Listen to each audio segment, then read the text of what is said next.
Hello, we are at the Toronto Build Station. I'm Fib from Super Team Canada. We have a workshop now with Rime, the founder of Fractl, also a Super Team Canada member, and an incredible and magnetic human being. And Rime will be talking to us about founder led marketing, um, being a magnetic founder, and how to attract people and investors to your startup. Rime, I'll leave you to it. Thanks so much for being with us. Thank you so much for having me. And thank you everyone for showing up. This is my first time giving this workshop, so I'm really, really excited. It's something that is very dear to me.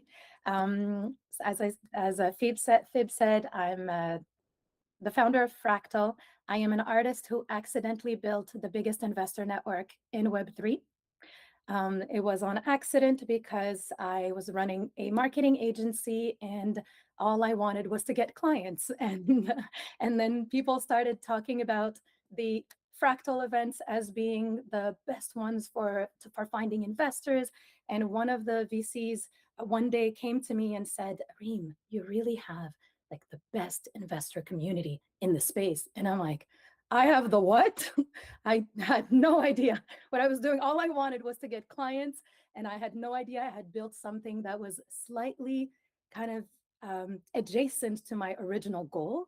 But I just kept going, kept building rooms where the best founders and the best investors could connect. And the way people perceived it was as an investor network.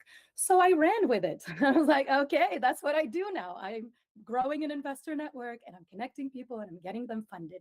So here I am. And I think looking backwards, there were a few lessons that I got from that, and also from my experience being an artist. So from my experience being I was a signed artist, singer, songwriter. I had some successes as a performing artist. I was an actress as well. I am an actress as well. So there was some lessons I think that I got also from my acting experience and from my improv experience that I've been conveying to founders one-on-one on how to make the most of our rooms and how to get the attention of investors. And I thought I would package all of that in one workshop and see if I can get the easiest to apply lessons and the ones that have the most leverage. So hopefully you can walk away from this workshop with some applicable things that you can implement right away in the way you communicate, in the way you present yourself as a brand, and in the way you speak to investors. Does that sound good? Because I can't see you. Make some noise. Yeah. Okay. Can I have an idea of who's in the room? Do we have, yeah, can I have that just so I have an idea of how I'm, yeah. So if we can just, what people are working on, what stage they're at, and Anyone want to the, share what you're working on and your stage? I mean, generally, a lot, I will just say, like a fair amount of like early stage founders, a couple of founders. A Web3 wellness application called Snooze Up. It's to incentivize people for having a healthier lifestyle. I've been working on this project for the past 3 years. I started go-to-market strategy and launching the project on both App Store, Apple Store, and Google Play back in September. So far, I had about 50,000 downloads, more than 1,200 monthly active users, paying users on the app, and the ARR passed 150K. And I just started a fundraising round a couple of weeks ago, and I'm talking to investors. So amazing. Well done. Congratulations on the pivot also. Because I've known Erfan way before this project. Oh So yeah, that's well great. done. We have another one. One moment. Hey, Reem, it's Ani here. A pleasure to meet you. So I'm building the AI for internet markets, and we are called RaptorX. From prediction markets to cryptocurrencies to yield, traders use our AI platform to research and trade across the full stack. A couple of months back, we won a 40,000 grant from Soul Foundation, and we took our product to market. And in the past 10 weeks, we have made 20,000 in revenue, and we're growing like really quick. So that's our trajectory. Very good. So many winners in the room. Well done. Congrats. Awesome. One more. All right. We have a volunteer. Hi, Rim. I don't know if you can see me. I'm a little bit in the behind. Hello. Hi. And yes, I'm building a Paradise Market right now for this hackathon. It's like very new. But we are trying to build Coca on chain before Elon Musk bring Coca to Coca-Cola. Yes, that's what we do. Yeah. Wait, say that again. Coca online. What? We'll Yeah, we'll we get bring to that, but I just want to understand. yes, we bring Coca on chain before Elon Musk bring Coca to the Coca-Cola. And no, it's actually we bring like prices which are hard to index on chain. For example, like coca leaves or other or rare earth or etc. So we can create more possibilities on chain. In case of Solana's internet capital markets, we cannot achieve that before we just bring the impossible capital on the market first. Amazing. Awesome. Okay. Thank you. I have a few things I'd Sorry, like. I'm gonna let one more because they both put their Please. hands up at the same time, and I just felt like it was not fair. Oh yeah. Hi, I'm Lenny. I just seen everybody's doing too well with their project, so I decided to kick in some early stage one. I'm still testing on the local validator. I'm just like building crowdfunding platform on Solana. It's gonna be having fast off ramping, so people don't need to wait for their funds. As soon as the campaign ends, they can claim them either through centralized exchange or they can off ramp through one of the third-party services. And I'm just like starting to build it. It's basically kind of on the early stages. And yeah, I'm not like with investors or already having some coca leaves on the chain, but I'm just like starting and would really love to see how I can market it around. Yes. So of course there is a Um, selection bias in terms of, the later stage investors are more comfortable pitching in public, but we have a mixed crowd today. I'll Okay, I'll put it awesome. back to you. So, some great founders with traction and some earlier stage ideas and not an idea. It's an MVP probably. It's already built. The last one. I didn't get your. Yeah. Okay. Awesome. Okay, awesome. Thank you. Thank you for sharing. And as we go through the examples of the things that I want to cover today, I'd like to take these one by one and see how it would apply to each one of you guys and maybe other people who'd like to volunteer. So the reason I wanted to give this workshop on founder-led marketing specifically, there are a lot of other marketing kind of thesis, plural of thesis, but there are a lot of ways to go about GTM, but I really believe, and there are a few of us out there who believe that the founder that is the real moat in this market. And one of them, there's an entire fund that was built on this concept because as technology becomes easier and everybody has access to Claude to build, the software is not so much the moat anymore, right? And even the money to create software. What will make a difference is, can people relate to you? Do people want to work with you? And does the audience have an emotional attachment to you as a founder? So having you as a easy to recognize and easy to hate or love founder will make way more of a difference in getting people to want to work with you, getting people to want to purchase your product, and getting people to want to fund you.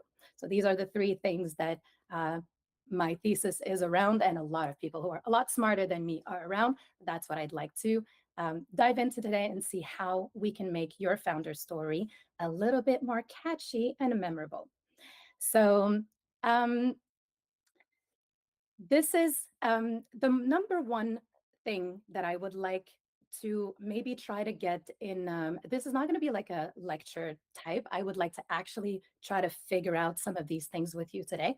For example, when I say I'm an artist who accidentally built the biggest investor network in Web3, that is something that is easy for somebody else to go and say to somebody else. There's also the fact that I have pink hair, so people have been referring to me as girl with the pink hair for a long time. So I also ran with that, and that's how I sign my emails now. But if there is one thing that makes it easy for somebody else to say, that is the person who does this, in 7 words or less, you have a winning one-liner.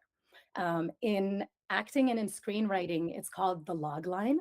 So if you can describe a show or a TV show or a movie in one line, you have a good story. If you make it, you have either tension or opposition in one line. So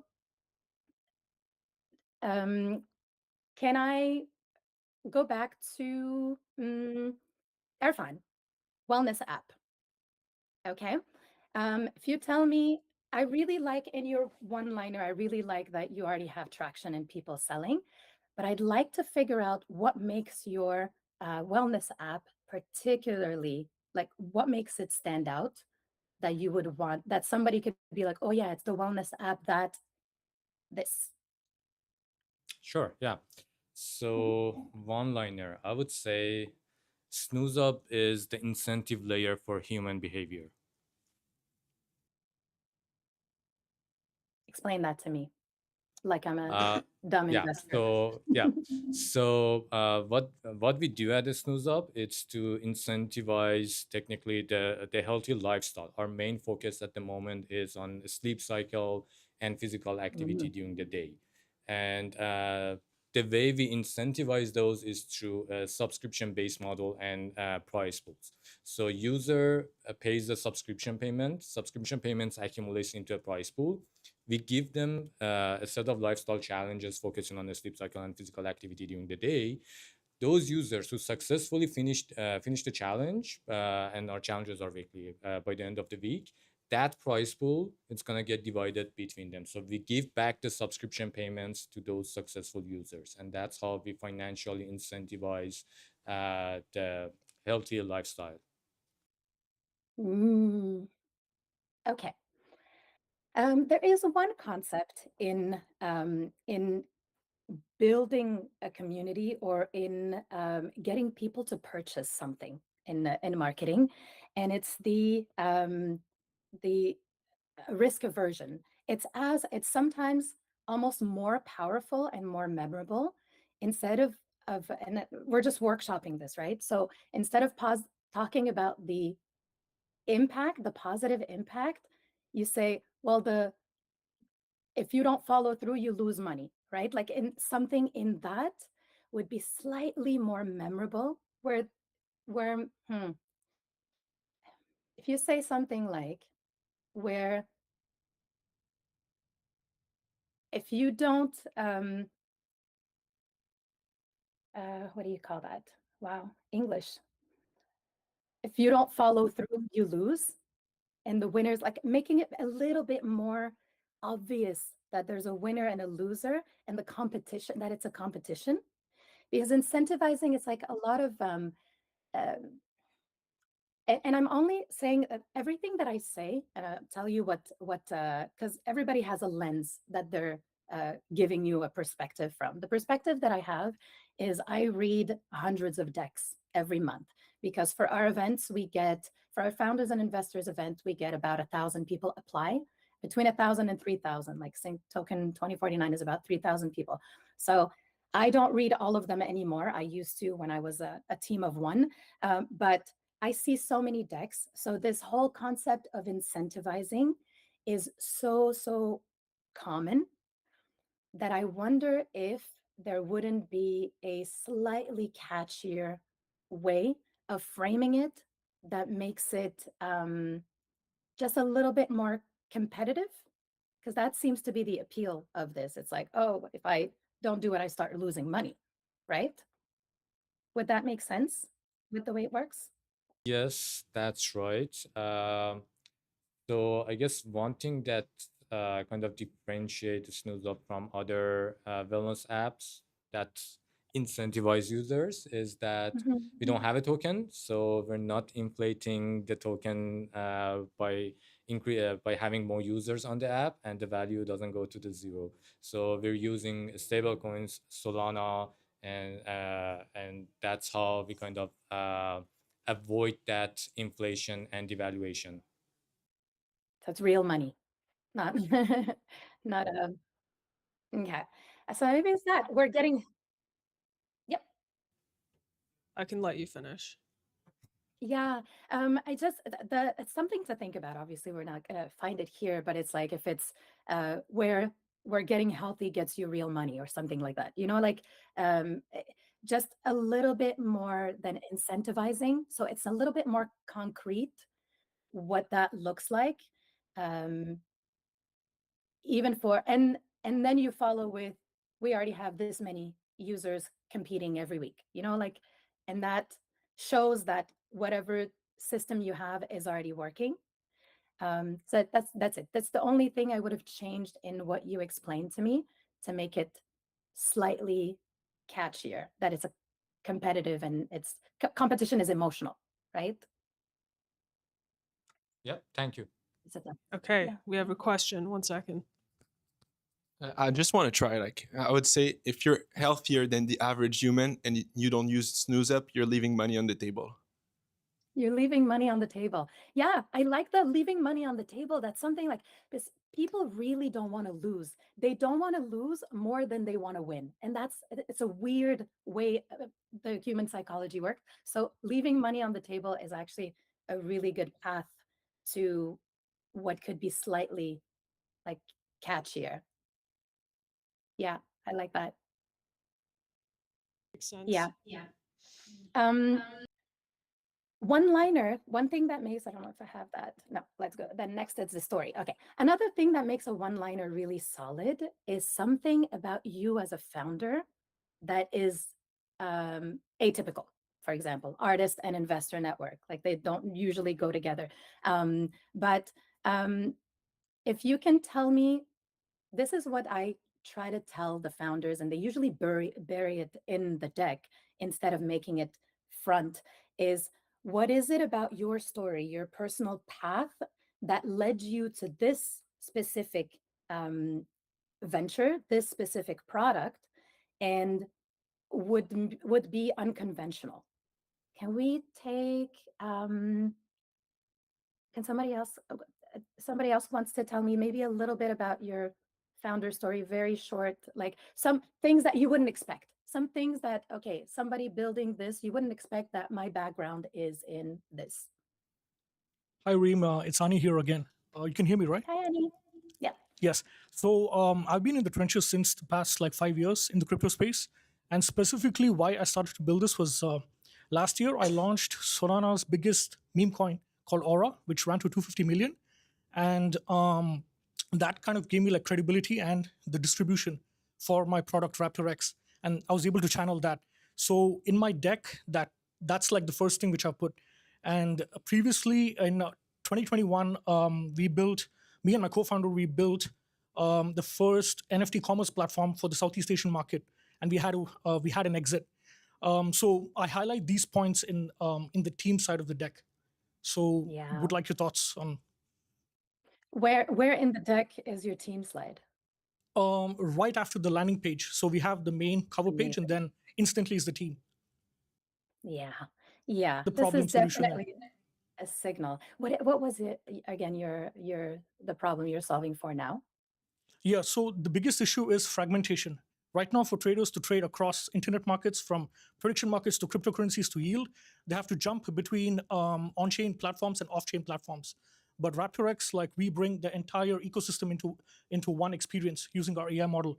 Our AI model is trained on private sets of data as well as OSINT, and traders can talk to a model in the ChatGPT style and then get real-time research reports and trade on Base, BNB, Sol, a Monad, and then jump onto Calci, Polymarket, Myriad, and so on. So it's the whole stack. And it's not just a chatting interface. They can also go deep into a terminal, so where they can use our model as a co-pilot. So it's the whole experience. It's essentially the full stack. So we call ourselves the AI for internet markets, or the Google for crypto. But we're still trying to figure out the best kind of structure to give our one-liner, So Yeah. Okay. Which feature of that is most unique that you'd say if you looked at all the competitors, Mhm. which one are you particularly well positioned to solve for? The model itself, the model is our main moat. What part of the model makes it unique or hard to replicate? Great question. So for that, it's built on a unique consensus-based mechanism. It's a consensus model which aggregates and verifies data from multiple models, and then gives the final solution based on the complexity of the question.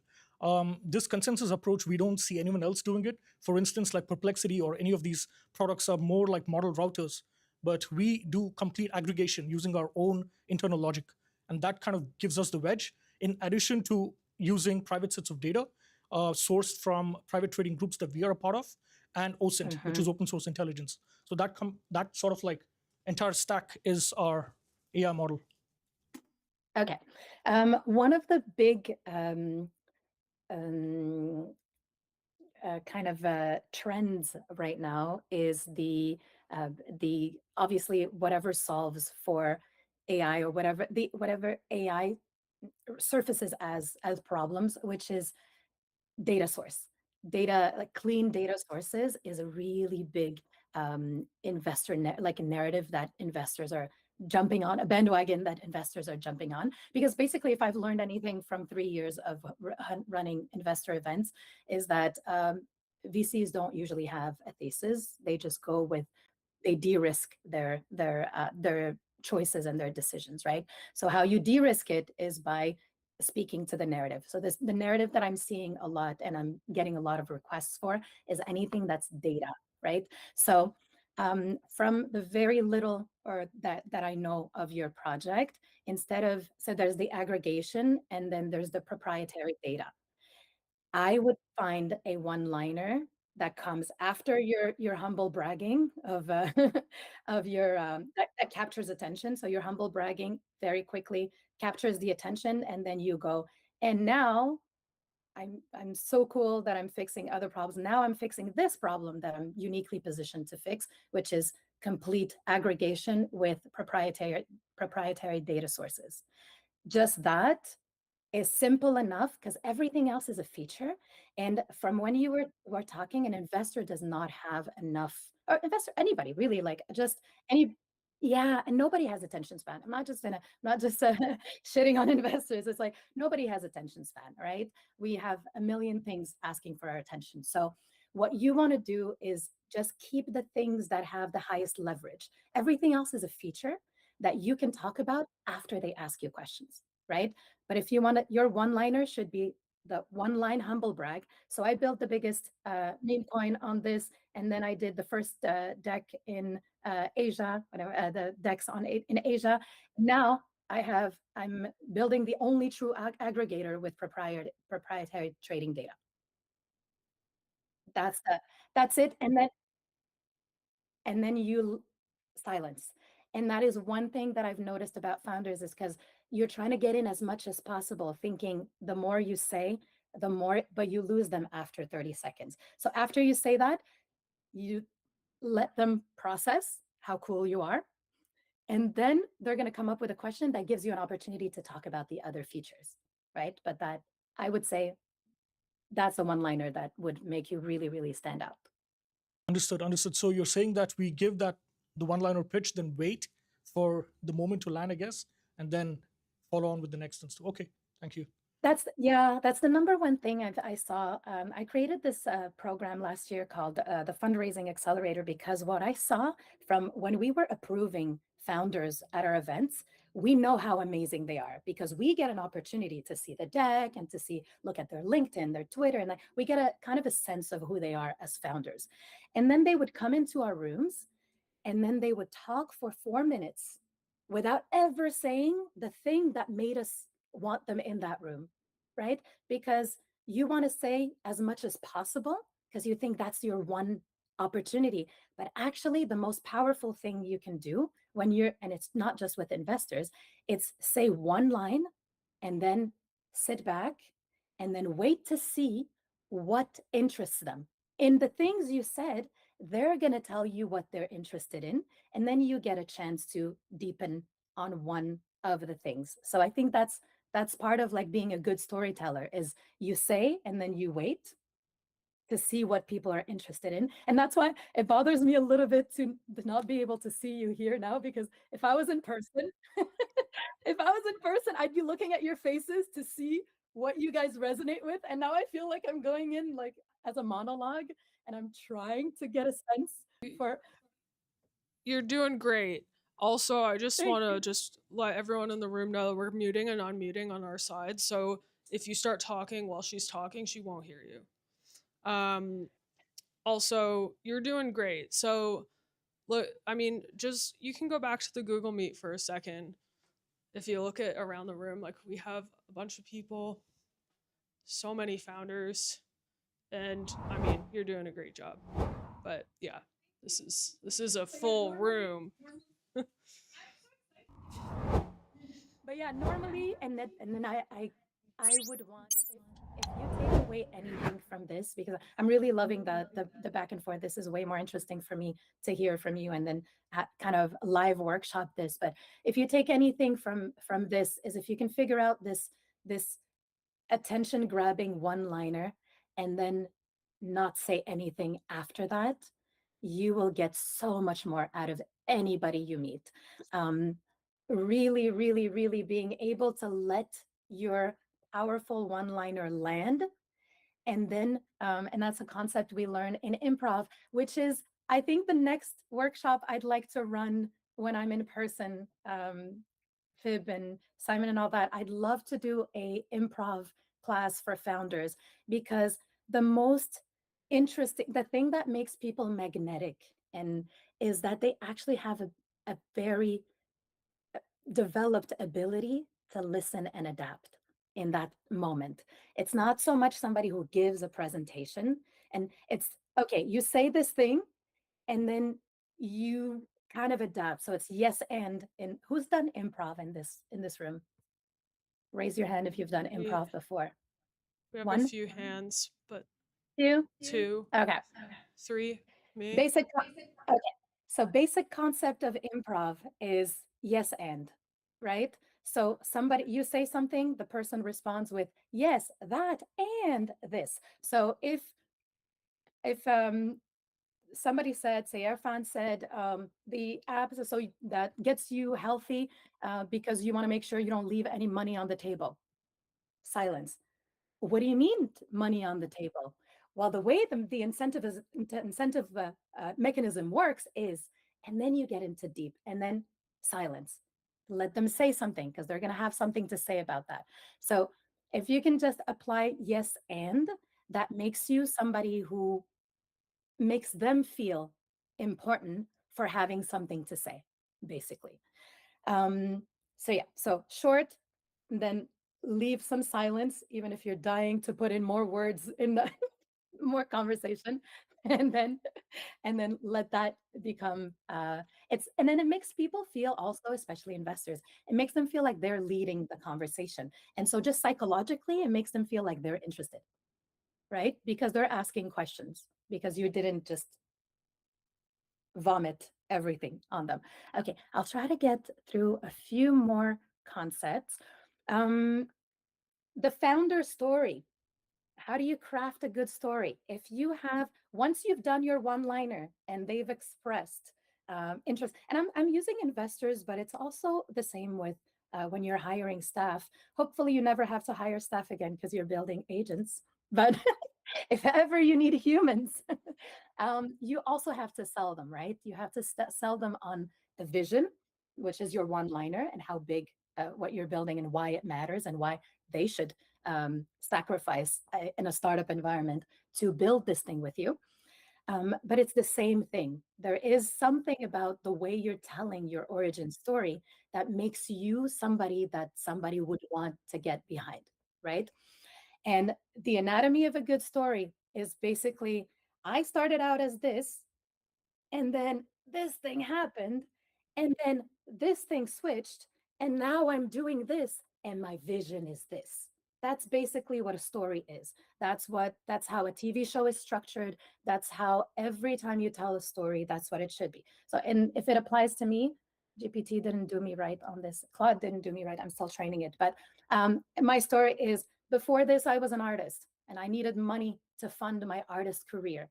I had a record label and I crashed and I didn't want to keep doing my day job. So I needed to figure out a way to make money.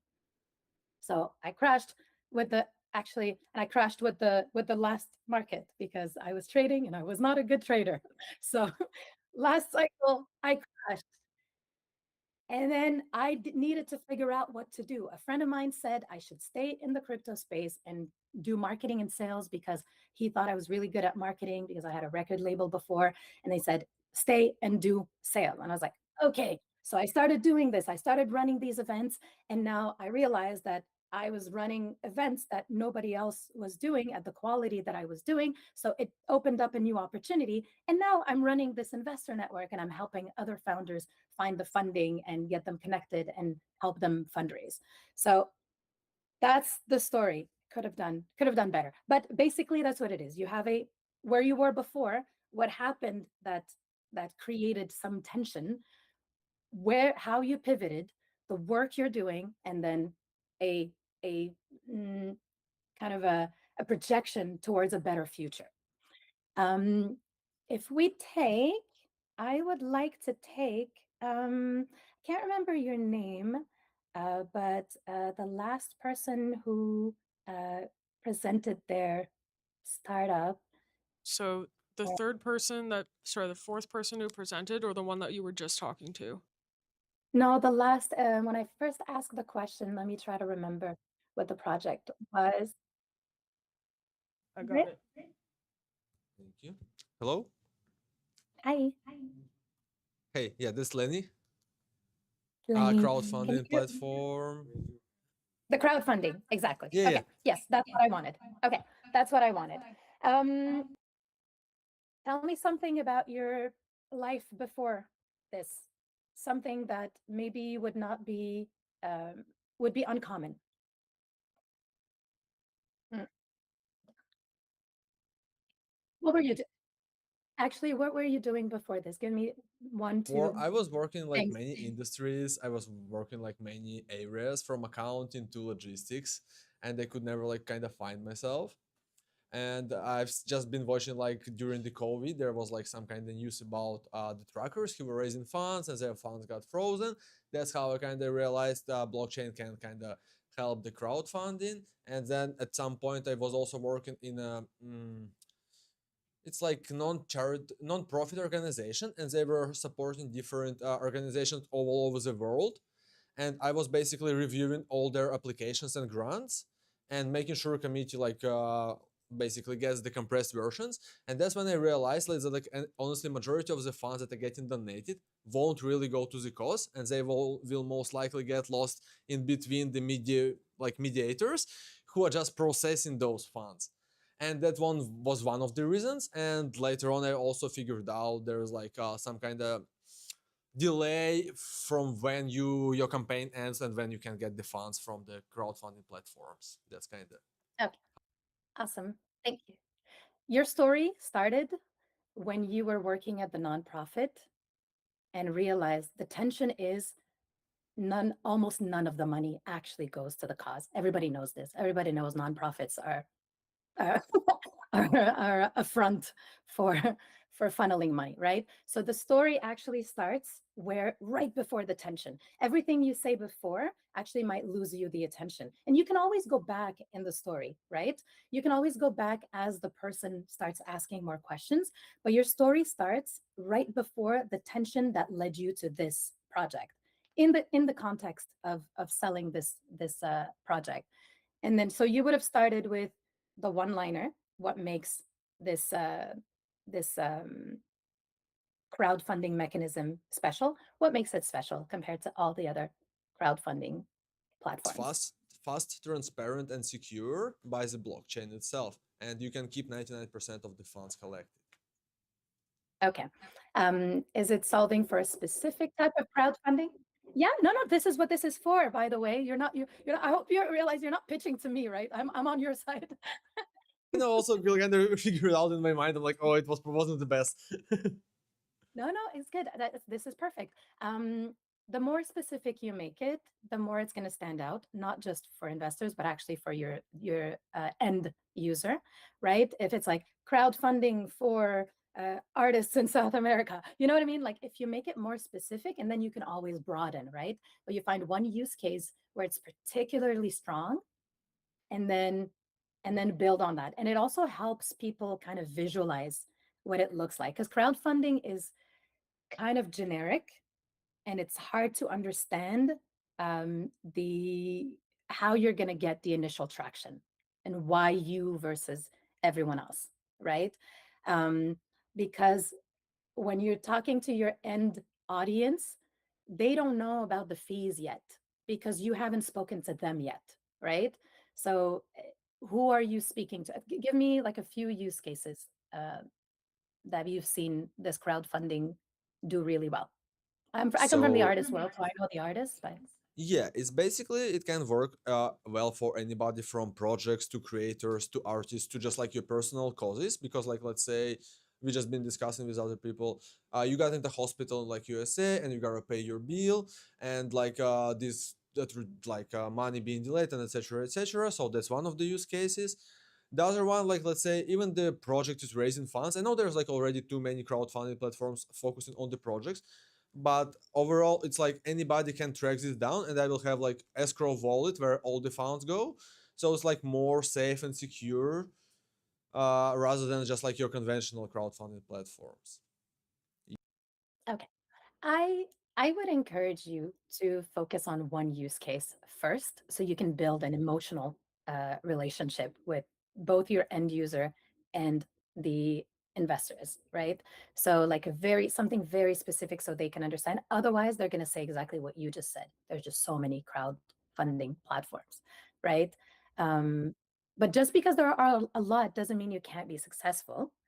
But if you go very broad, it's not going to be memorable and it brings up too many objections, right? So your story of you worked in a nonprofit, that if you make it, we're solving this for nonprofit, that's already way closer to your origin story and way more specific. And then even in your messaging, you can target very specific people. And then you know in the back of your mind that it solves for everything and everyone, right? But if you make it specific, it's going to be way more memorable. So I would encourage you to work to tell your story from that, like the moment you realize there was a problem, and then you decide, I have a dream that all the money collected by nonprofits actually go to the cause. And now you have a concise way to explain your product. And then obviously you take whatever you want from this, but just from a perspective of someone who sees thousands of decks, if you don't make it more specific, it's not gonna be as memorable enough to even get you further in the conversation. Hey, it's Fib. Yeah, Hi, Fib. I agree with that completely as someone who sees a lot of different decks and founders. The ones that are solving like a really not necessarily niche, but like a more specific problem that has a story telling aspect to it is it's a lot more memorable than like, yes, I remember that there was like 10 crowdfunding applications, but I don't remember who was doing what. Yeah, yeah. And and not everyone has sorry, remind me of your name. Lenny. Lenny, Lenny, yeah. and what you have to also know is not everyone has the advantage of having seen and lived the problem hands on like you did. Like, I think a lot of the time, founders don't realize the edge that they have to be able to pursue a certain niche of the problem that they're addressing, right? It actually makes you special. The fact that you saw it firsthand, and don't brush it off just for the sake of being palatable to everyone. You don't need everyone. You need one specific problem that you are uniquely positioned to solve because you were on the inside seeing all the money being wasted, right? So you have like an emotional connection and a real life experience that you can draw from to be the best one to lead this to market, right? Um, One thing that is very common in crypto, especially, is because most of the products are built by people who come from a develop not anymore because of the all no code tools, but that we've seen so far is people are building tech first, and these founders don't have real life experience. So they have no problem that they're aware of. It's mostly problems that they're assuming exist and that they are hypothetically solving for. So when you have the advantage as a founder of having had a life and a professional life before crypto, you should absolutely draw on that to say, hey, by the way, I'm the best position to do this, and a crypto or not, even if you build something that's not in crypto after this. But absolutely draw on your past experience to say, I am the best position to do this because I have this real life experience that a lot of these founders don't have because they went from school to building from their parents' garage for a hypothetical problems, right? So absolutely draw on that and make that your niche. And as soon as you demonstrate that you understand what you're talking about and you solved it, then start expanding to all the ways that this applies to. And that's for Lenny and everyone in the room. That's something I've noticed, that founders really bury their special expertise far in their deck because they think it's not related. But a lot of the time, it's what makes you well-rounded and a lot more fundable because you have real life experience. So I will say that. Let me, I did that. Let me skip. Actually, all these were examples of one-liners. It's okay. Oh, another way to create one-liners or a persona that is memorable. Don't be afraid to have one way that communities are built and brands are built is by having a common enemy. All right. So it's easier to build a brand on, I don't know if anybody remembers high school, but, or not even high school, or even any time of your life. But when you have a common person you don't like, you automatically become best friend with the person, right? So there is something very strong. Oh, there is something very strong in having something that you are against. So you stand for something means you stand against something, right? So one of my, for example, personally, one of my very strong beliefs in this life and things that I will die fighting for is authenticity. It's being used a lot as a word right now, but for me, it just means you just are. And if you don't like it, you're not my people. And the beauty of the internet and having access to the 8 billion people in the world is you don't have to please the people that are right in front of you. You don't have to please anybody in the room right now because your audience might be somewhere in Finland and you can have 1,000 of them paying 1,000 a month. And that's enough to not have to worry about everybody else who doesn't agree with you. And so having a common enemy or something you stand against and a strong stance as a founder with your personal brand is extremely powerful to help you find your people faster. So one of the things, for example, I am very openly an artist. And if you follow me on Instagram, even if my Instagram is my art and my fractal business, I will have reels that talk about my personal life, my dating life. I have reels where I'm dancing in heels because I'm an artist. I have reels. I am not keeping my personal life and my business separate. And what that did is it brought to me a lot of female leaders of funds that are now in my dance crew, that are now sending me messages about their dating life. So you never know what part of you that you are hiding is actually the hook that makes people want to be a part of your tribe. Um, so I put a few examples here that you probably can read as your themes, but I'm a big fan of Alex Hormozy, and he's a big fan of just saying very raw things that obviously taken out of context, anybody can disagree with.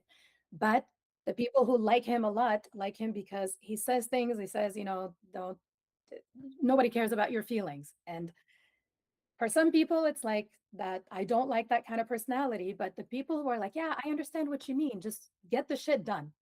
Nobody cares about your feeling. Wake up, get the work done, and start again tomorrow.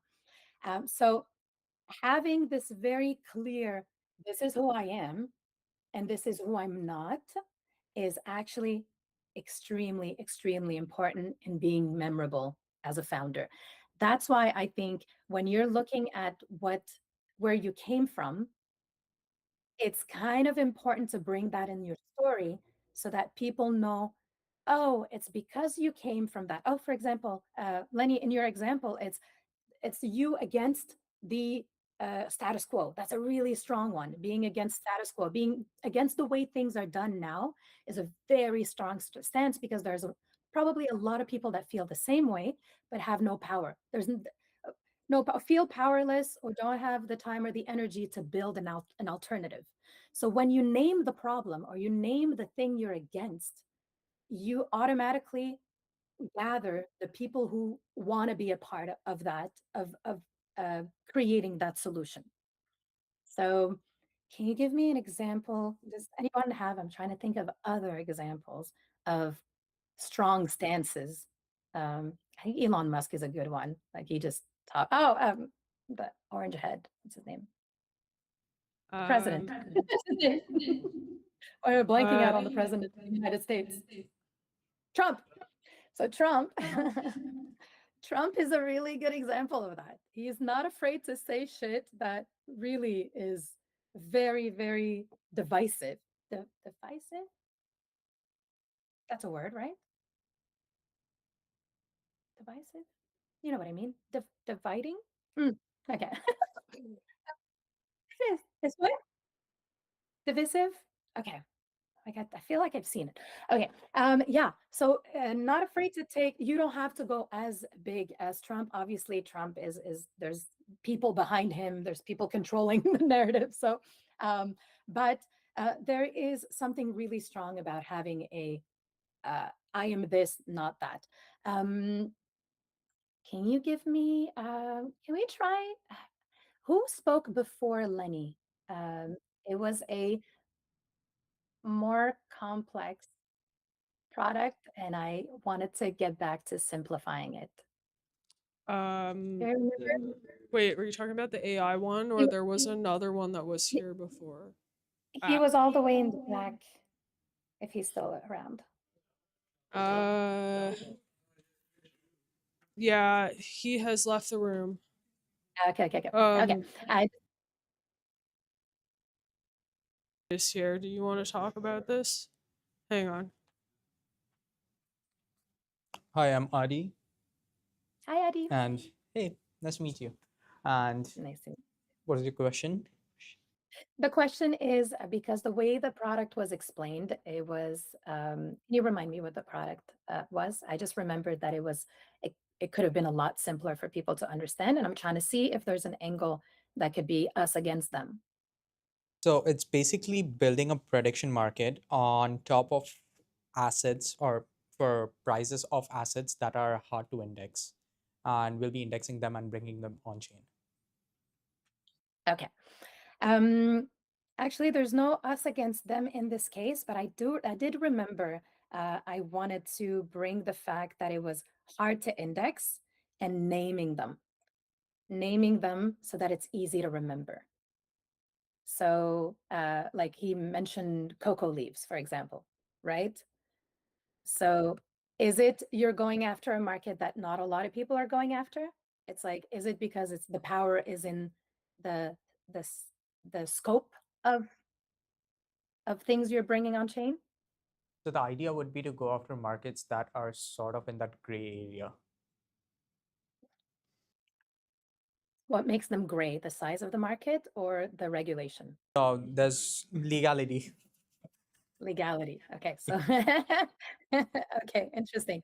And is that because it's now an opportunity to be first as soon as regulations follow? Pretty much posting time to time about it, but no one actually like jumped on it ever. Okay, is that because they're scared to go to jail? Of course. Okay. Kudos to you. You're like, I don't mind. I will go disappear off of the grid after I make my money. Good on you. To add, we wanted to garner more eyeballs to the product. It's good for marketing, hyping up. So that was the scenario that we were going for. Okay. You know what? There's excellent marketing that could be built around that. It's like you're either going to become a millionaire or go to jail. Like not quite literally, but like I think there's something really strong about being like, fuck it. Like, what do you have to lose? You know what I mean? Like, I think that there's really an angle. If I were you and I wasn't scared, I'd really go like all in on that and be like, no, but seriously, it's a joke, but seriously, the legislation is following very soon. Like you have the two things, like the narrative that's kind of reassuring people, but also the very strong narrative that people can just say and make jokes out of, right? So I'm like, I'm either watch me as I just invested in this, I'm either retiring my family or going to jail. So I think there could be something strong about that. In that case, your us against them is I think it was used a lot in the early days of some of the tokenization projects, where it was because it's new. Usually, only institutions have access to these assets, but because you're early,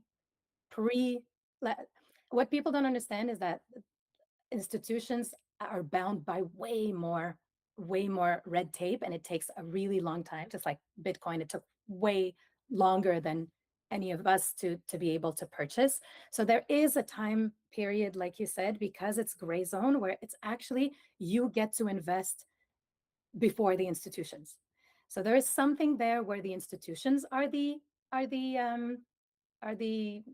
us against them thing, right? Which was very strong in the early days of Bitcoin, early days of a lot of projects. But there is an angle there that probably can help rally people and be like, okay, it's like the opportunity of the small players, right? So that I'm really curious to see how you handle this. Please keep me up to date, because I want to know how you go about this marketing this one. Please send. But yeah, so us against them is a really strong way to position yourself as a founder. Really important to find who this them is, because that's how your people are gonna find you. Do we're at the top of the hour? Okay. Do we have a few more minutes? What would you like, Fib? Yeah, we can do a few more minutes. Okay. Yeah, I think these are a few ways that you can figure out how you can have a controversial stance. And the closer it is to something you actually believe, the easier it's going to be to waver the storm of online backlash, because the online backlash is important for building the community, but it has to be something that you really believe in. Otherwise, it's kind of rough, to be honest. Like I've been online like a personal brand for a really long time. So like sometimes when I post something that's a little risky, I will be like, oh my God. And then I'll post and I'll be like, oh, I think this one's not going to land very well. And then it doesn't. It actually creates a lot of what I was thinking it would.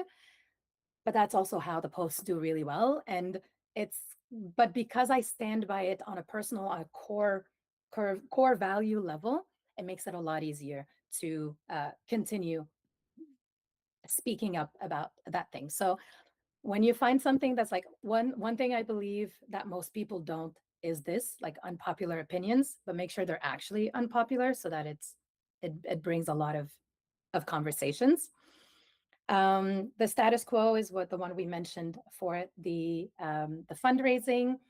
The core work of a founder is an example, as I think Alex Hormozy is that type, where it's like, fuck your feelings, your job is to get it done. And the missing word is the concept of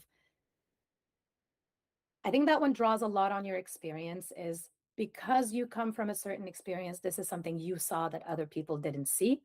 And it gives you a very unique perspective, and that also makes you memorable. So, yeah, let me see if there's anything. Okay, that's last thing. Okay.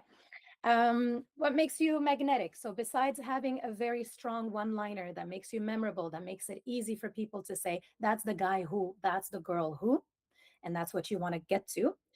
One thing, the things that make it very easy, repetition. You're going to say it a lot. You're going to say that line a lot, and you're going to be tempted to change it. Don't, unless you're actually making it more concise and more memorable. Don't. You don't need 4 different lines. You need one until you finish your round. You need one until you get your first 1,000 users. You only need one line. And in a world where people get bombarded with information, you want to keep it the same, and it's going to feel repetitive, but don't worry, that's actually how you build your brand. So repetition, repetition.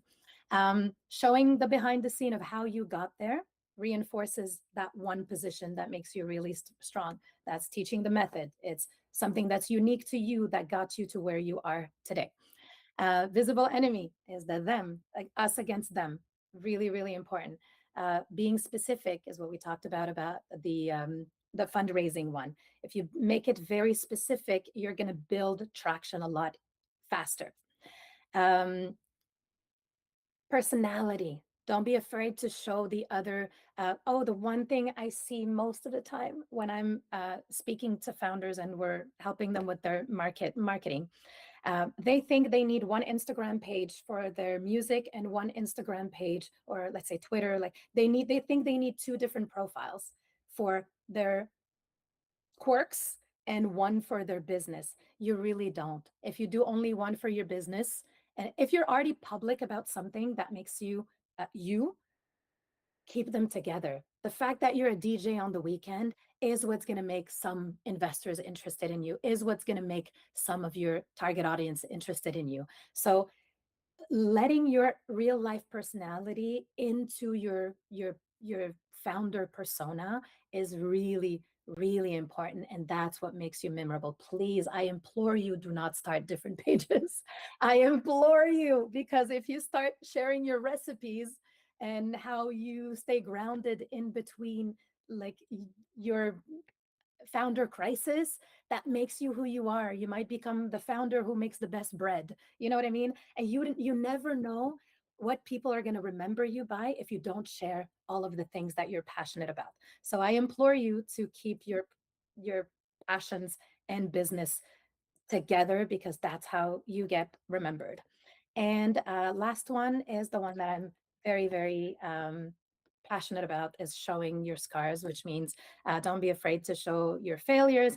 And please don't do it in the cringe LinkedIn way of like, this is what this taught me about this. Like, it's just share the thing, say that like, okay, I crashed, this didn't work, I made a mistake with that. This is what I'm going to do better next time. Super relatable. And one last thing I'm going to say, the reason you want to be as public about who you are, even if you have 100 followers, is you never know who's watching, and not all likes are created equal. So just because your post gets 3 likes doesn't mean that those 3 were not exactly the people who were watching you and have an impact in your life. That could be future partners, future co-founders, future investors. So share, and remember that the people who are watching sometimes are exactly who you want watching, and you never know what part of you they're going to relate to. So let yourself be seen and seen. That's it for me. I think so. Yeah, I think that's it for me. Oh, are you clapping? Okay, I can't hear you. Yes, we are clapping. Wow, that's such a great way to round out our first week of Build Station for the Frontier Colosseum hackathon / startup competition. That was incredible. Any chance, just out of curiosity, that we could possibly get a copy of those slides for our builders? Yeah, actually, let me review them because Claude made some mistakes on there and I didn't catch them. So let me just tweak it and yeah, I'd love to send that. No problem. Awesome. Thank you. Um, Yeah, so, if anyone were to want to ask you questions after this, is there any way to get in touch with you or anyone from your team? yeah, absolutely. If you want to message me and you have specific questions that I can answer, I'd be happy to. Can I make an announcement that I will be? So we're launching Fractal Inner Circle, which is a fundraising community, and a big part of it will be these workshops that help through the fundraising process, and that includes personal branding, tweaking your story, and doing all of that. It's like a 1 year long, and we have 12 workshops on a regular basis when we work one-on-one. Gives access to the Fractal event, and it gives you a dedicated fundraising manager to support you. So I'll be announcing that when that's live. But in the meantime, super happy to answer questions and get into conversations. Awesome. Thank you so much, Reem. Once again, that was an excellent workshop, very insightful, and yeah, appreciate it. So Okay. I will end this out by just reminding everyone that we also have some supports available for the Colosseum Frontier Hackathon. So if you check out superteam.ca or follow us for more updates and for more inspirational information from Reem, follow her account as well as her business Fractl. And yeah, we'll see you at the end at the final sprint build station in Toronto. Thanks again, Reem. Bye. Have fun, guys, and congratulations on the traction.